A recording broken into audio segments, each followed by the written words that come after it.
Welcome to the debate. Look, picture a wide receiver coming across the middle of the field. He hears footsteps, and he drops a perfectly thrown pass. Why? Because of a ghost. They're grounding this in the career of Jason Short. I mean, just look at his stat sheet.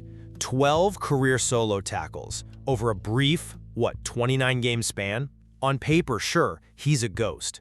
Yet he still made a 2006 list of the 10 most feared players in the league. Right, he was feared, but anyone listening right now who coaches modern football is screaming at their dashboard, right?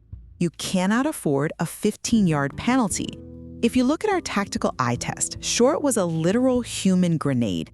Sure, he might blow up the opposing team's play, but there is no pin in him. Wait, but he alters the play. Yeah, but he was just as likely to blow up his own defensive scheme with a personal foul that just resets the downs.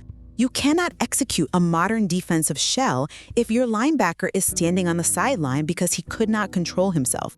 That is exactly why the Eagles and Browns didn't keep him around permanently. Wait, hold on. You are completely ignoring what we get in return for that aggression. The front offices for the Eagles and Browns looked at spreadsheets, but the players and writers actually on the field, like Peter King, they validated Short's impact because they felt the tactical shift. A shift that leads to penalties. No, listen. If you pull up Short's 2004 kickoff coverage tape, you do not see a guy just staying in his lane to preserve his expected points added, or EPA. You see a hair-on-fire desperation that legitimately terrified returners. Look, you are trading scheme execution for vibes. I mean, terror does not win championships. I am talking about tangible hesitation. When a receiver knows a 250-pound enforcer is waiting, his biomechanics change. He short arms the catch. He takes his eyes off the ball a fraction of a second early to brace for impact.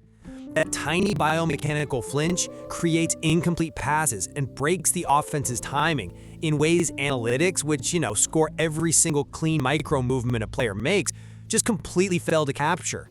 Okay, but that hesitation does not mean anything if it is followed by a yellow flag. You give a high-powered offense a fresh set of downs because your enforcer wanted to send a message, and our entire defensive math collapses.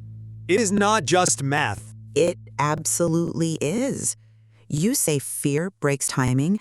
You know what fixes an offense's timing? A free 15 yards and an automatic first down. A penalty in modern football ruins a defense's EPA for that entire drive. The game did not just accidentally move on from players like Short. Coaches realized brute force is entirely useless if it repeatedly compromises field position. Look, treating football purely as math on grass completely ignores that it is fundamentally a war of attrition.